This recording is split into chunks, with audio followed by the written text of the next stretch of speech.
Did Moses exist? Did he write the Pentateuch? If these questions are a no, what does that say about the nationalistic history of Israel? To the people that are called Jews? Or what about Christians? What about Muslims, who all hold to the same figurehead as part of their origin story? Well, we're actually trying to tell you about a course coming up called Finding Moses. You could sign up at mythvisionpodcast.com/Moses. Go sign up now. It's in the description. I also have it as a pinned comment beneath this video.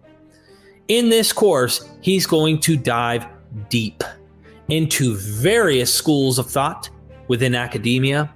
And what does the consensus say about Moses and about the origins of this literature? Dr. Ehrman, welcome back. Simple question. Did Moses exist? Right. Well, it depends whom you ask. I guess you're asking me. And I don't know. I don't know if there is some figure back there named Moses. What I'll be arguing in my course is that there are historical problems with virtually all of the stories found in Exodus through Deuteronomy. But there are interesting aspects of the stories that make one wonder. One of which is the name of Moses himself. The name Moses is not a Hebrew name. It's an Egyptian name.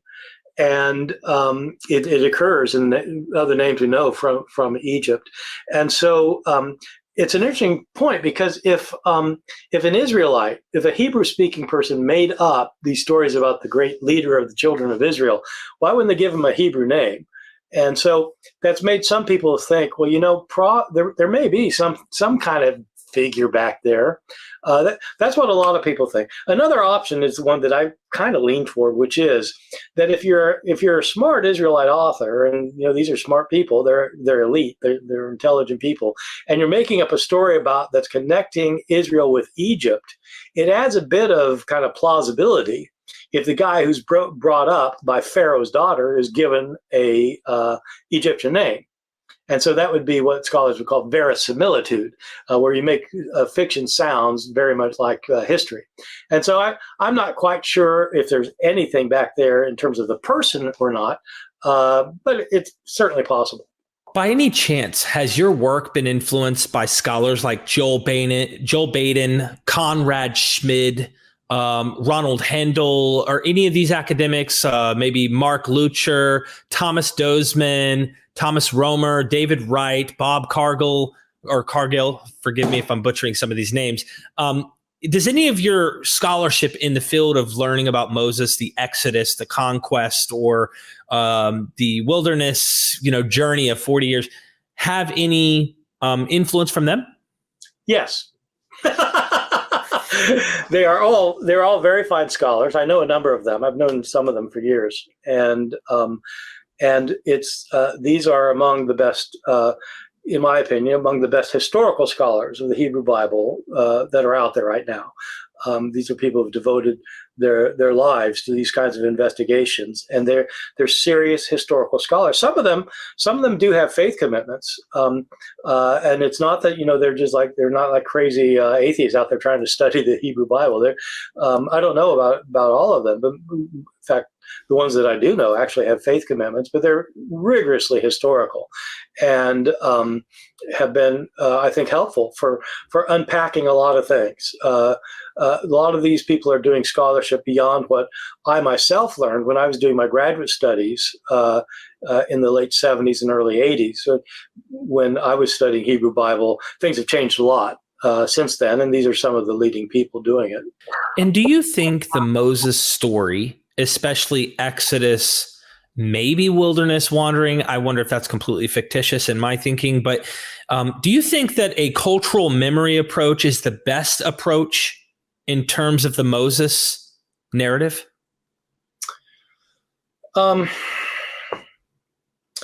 It's a complicated question, in part because cultural memory doesn't always mean the same thing to every scholar.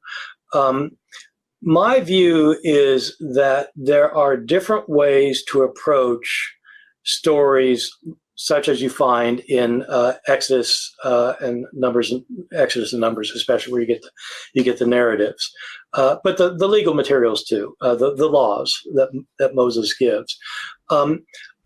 I think that there are a variety of ways that you can approach stories like this. You can approach them from a literary point of view in order to understand how they work as a story, how they function literarily, because the meaning we get out of these stories usually is based on the narrative character of them, in part because we, as human beings, tend to think narratively. We tend to think about narratives. And so I think a literary approach is very important because they've come down to us as literature. I think straight up history, where you try to figure out what happened here, is really important too. I think cultural history, where you understand, I mean, again, different people mean different things by this, but it's, I guess, most people think of this as kind of a newer form of history, but the history of a people and understanding how people have developed their understanding of their own past, and constructing it as a way of making sense of people making sense of their own past, is also another important way to do it. I don't think these are mutually exclusive ways of approaching any of these texts. I think the best approach is to use the tools provided by a range of methodologies. Thank you for that. In this course coming up, you're a big textual critic, and I love that about you with New Testament studies. And it doesn't take much, I'm sure, for you when you read these other academics who are pouring through Deuteronomy, Exodus, Leviticus, and Numbers. Do we see some obvious evidences there are different authors in different periods writing this material? Therefore, Moses couldn't have written this material. Yeah, I would say that's a fair consensus among historical scholars. That in fact the Pentateuch is not one author writing at one time, let alone Moses. There were doubts about Mosaic authorship of the Pentateuch way hundreds and hundreds of years ago. I mean, in the Middle Ages, there were rabbis who were pointing out passages that couldn't make sense if Moses wrote it. And so that's what ends up happening especially in the 19th century, is as scholars started digging in deep. And I would say today, the majority of scholars in America especially continue to think that there were various sources that were put together into what is now our Pentateuch. The traditional formulation of that is the JEDP theory, the documentary hypothesis, where you have four sources written by four authors at four different times that have been spliced together. And I'd say that today that theory has become made a lot more complicated by scholars who've dug further into it.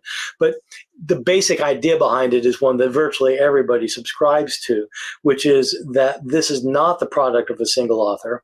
It's a number of sources that have been spliced together in one way or another. And one piece of evidence of that is precisely the kinds of contradictions that you find in this. You'll find in particular stories. You'll have a story, just the story of the plagues. You know, when you read the story of the plagues, you find these contradictions that don't make any sense. If somebody sat down and wrote this thing, he was either like not completely awake at the time, or or he's taken sources and put them together, because they just contradict each other. And so there's plenty of evidence for multiple layers and multiple authors that I think probably everyone that you mentioned earlier would agree with. Do you find any apparent contradictions that you can give an example of in the Moses narrative throughout these four books? Yeah, lots of them. I'll be talking about them. I'll give you one now. So you get these 10 plagues against Egypt. And when I was a kid, this is my favorite part of the Bible, actually. I was a young kid. My mom knew there was something wrong with me because I liked all these plagues, with blood and the gnats and the frogs and things. So you get this one plague where the livestock, there's an epidemic. All the livestock of the Egyptians, every one of the livestock is killed. And then a plague later, hail comes, and hail wipes out all of the fields of the Egyptians and the livestock in the field. Say, wait a second, the livestock just got killed. Well, what livestock are these? And so it's pretty interesting to hear people try to explain this. Well, what happened was when when the livestock all died, the Egyptians went in and they stole all the Israelite livestock. So those were the ones in the field. Those are the ones that got killed next. And so so you kind of go from there. There's a lot of funny things I'm sure we'll find out in your course, and I really look forward to that. As far as the Sargon narrative, we've heard, he's put in a basket. There's always this, almost you could call it a miraculous birth narrative, so to speak, where he overcomes this, some type of feat as an infant and in the river. We see the same thing with Moses. Can you tell us a little bit about this? And does this help us see Moses more as a mythological figure? Or would you say, how would you want to approach Moses if we could find common tropes from other figures? Yeah, well, you certainly do. And it's like, it's the same problem you get earlier in the Pentateuch with the book of Genesis, where, you have this flood narrative that wipes out the earth and one man and his family are saved by building a big boat and putting all the animals in it.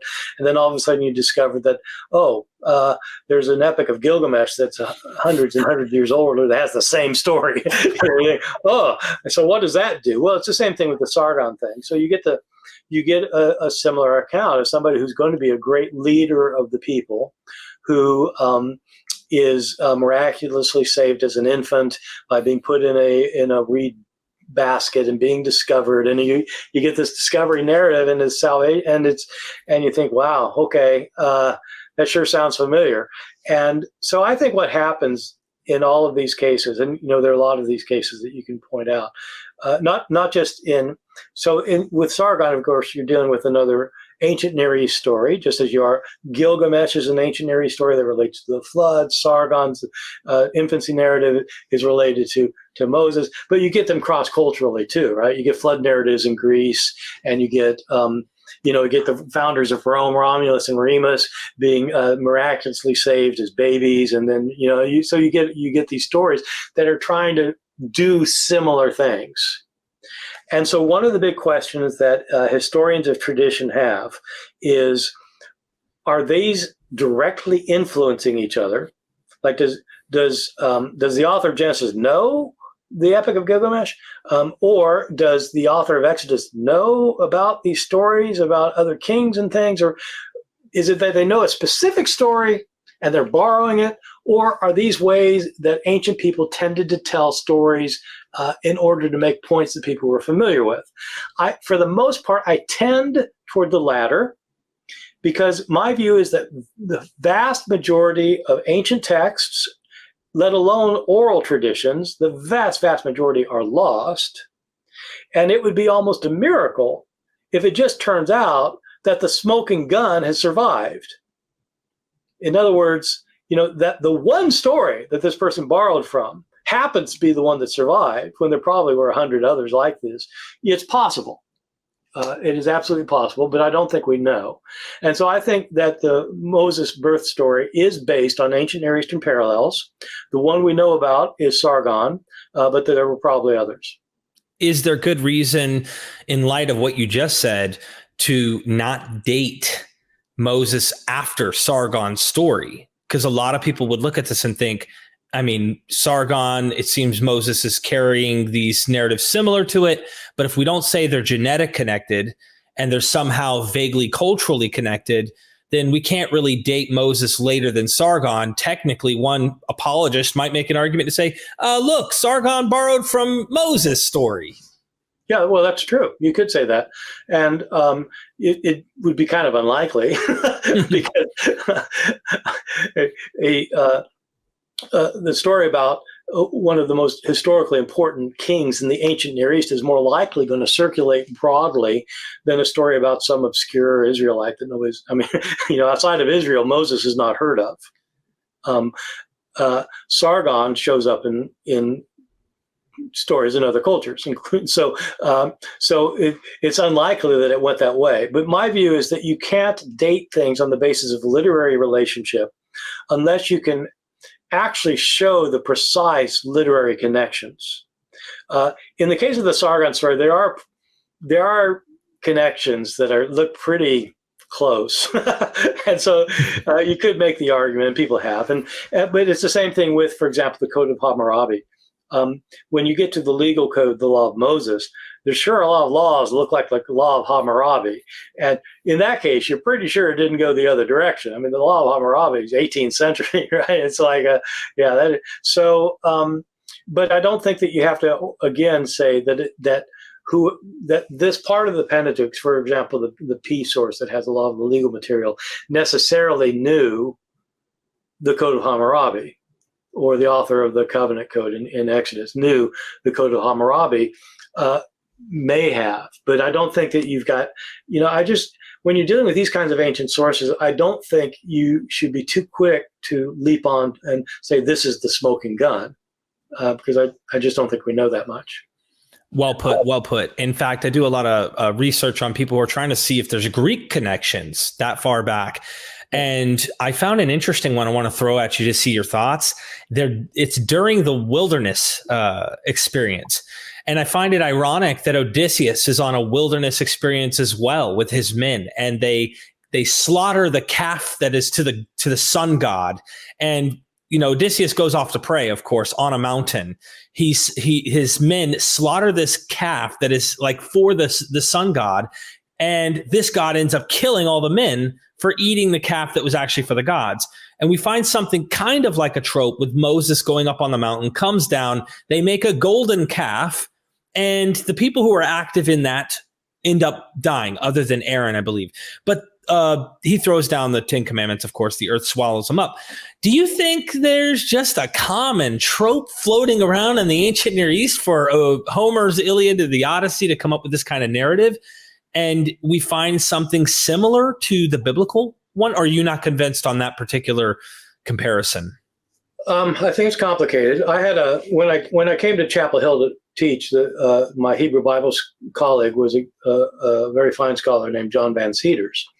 And he found a lot of parallels between Greek traditions and Hebrew tradition, Israelite traditions in the Pentateuch. And it made him think that probably the Pentateuch was written much later than people had been saying. And so he thought most of it was written after the exile. Because of these Greek parallels. I think you have to be very careful when you look at these parallels, because again, I don't think they necessarily mean that there's direct borrowing. In the case of the Odyssey, there's a reference to it on the first page of the Odyssey, as it turns out. It's not that they just eat this one calf. They eat the cattle of Helios, the sun god, and they're warned, don't do that.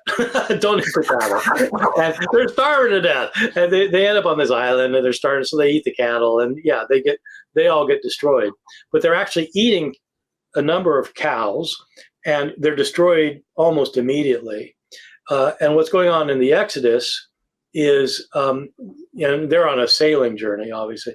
What's going on in Exodus is you have people on a land journey, and they don't eat a cow. They make a cow, and they worship it. And the violation there isn't that they're not allowed to eat this person's favorite cattle, is that you're not supposed to make an image to God. And they don't die right away. They die 40 years. And so I don't think that the parallels are such to suggest that necessarily there's a borrowing going on. But I think I agree with you. You've got to look at all of these kinds of things and you say, wow, that has some really interesting similarities. And what you want to do, I think, is you want to pile them up. Like you don't want like an isolated one here and an isolated one. What you want to do is figure out, is there some way to kind of pile these things up? Like I don't believe in this thing with a lot of scholars have gotten all over the Odyssey about how this is this is be used by biblical authors, and I tend not to agree with them. But if I did want to do that kind of thing, I would point out, Odysseus and his people are trying to get to their home, and where are the children of Israel trying to get? They're trying to get to the land that's been promised. So there are things you could do, but you have to look very carefully and see if the parallels are close, or if they're very broad. Well put, Dr. Ehrman. I'm looking forward to this course. This is going to be a really, really good course on Moses. And I want to ask in this final question, do you think that the Moses narrative was really written down around the 8th century or so BC. When would you say, pen to paper, that I'm going to call it a foundation myth for Israel, the people of Israel. And I don't know whether to just say that as the northern kingdom, because obviously Judah kind of includes themselves into the tribal list after time, making them the special son, after talking to Andrew Tobolowsky on the myth of the 12 tribes of Israel and stuff like that. But my question is like, when do you think Moses, this story of Moses, was pen to paper, the myth was invented? Well, the myth would have been invented before pen was put to paper, and I think it was in oral circulation for centuries before our accounts were written down. There are big debates, especially among these people you named earlier, these earlier scholars that you're mentioning, big debates about when the oldest sources of the Pentateuch were produced. The traditional dating that used to be standard, and really became standard at the end of the 19th century and was still standard basically in the 70s when I was starting to study this stuff, was that the oldest source is the J source, the Yahweh source that was written around the year 1000.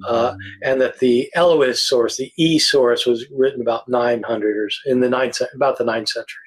So more like around 950 and 850, and most of the legal section in the Pentateuch, so parts of Exodus and then Leviticus and parts of Numbers, that section is attributed to the P source. But the P source isn't just laws; it's earlier stuff too, including Genesis 1 and 2. So J and E do provide the framework for much of the Exodus story about Moses. And in that dating, they would have been written around 950 to 850, but wouldn't have been put together into what we think of as the Pentateuch for several hundred years after that, probably after the exile. So the exile was in the 6th and then into the 5th century. So at the end of the 6th century. So I don't know the answer to that, but I wouldn't be surprised if you have written versions of this kind of thing at around, say, 900 BCE. Moses himself, by most datings today, if he did exist, the story seems to assume that it's taking place in the 13th century BCE. And so the first account would be about 400 years later, to put the simplest putting on it, in my view, maybe about 400 years later, but a lot of scholars now are saying actually it was much later than that these things weren't written down till the 6th century. So, that would be 700 years after the events that we first get the written account. And technically, there goes your historically reliable criteria, because memory is not to be trusted so well. You've written a book on that, so I hope people at least will take it with a grain of salt. Well, I think that's the key. I think you take it with a grain of salt. I don't think you immediately discount it. You don't say it can't be right because it's so many years later, but you say historians always approach their sources critically and somewhat skeptically. Because if you didn't approach sources skeptically, you would just read every newspaper and say, "Oh yeah, that's what happened." But you realize, wait, when you listen to Fox News and you listen to MSNBC and they're reporting the same thing, you can't just say, "Yeah, they're both right." You treat each one skeptically to try and figure out what really did happen, and that's what you do with these sources. What kinds of archaeological evidence do you have? What kind of external literary evidence do you have? What kind of plausibility do you have? And on the basis of that, you try to figure out what probably happened. And you can't just get rid of it all, but you do suspect it. And then you try and figure out, is it right or not? Thank you so much, Dr. Ehrman. Everybody go sign up, mythvisionpodcast.com/Moses. Get it now while there's early bird special. And I can't wait to hear what you have to say in this course. I'm sure we're going to get into all sorts of fun stuff. Anything you want to tease us with on our way out? Well, I just want to say that this course is dealing with such an important issue because we're dealing with the foundations of the entire nation of Israel and the Jewish religion. The Exodus is where the Jewish people come to think of themselves as the chosen people. It's the Exodus that does that.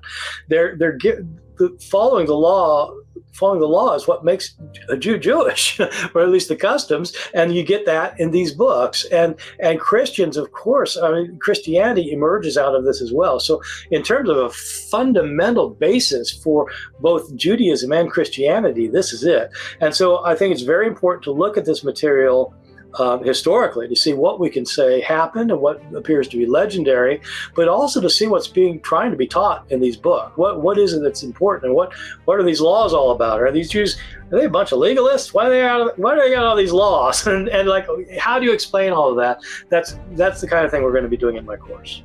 Thank you so much.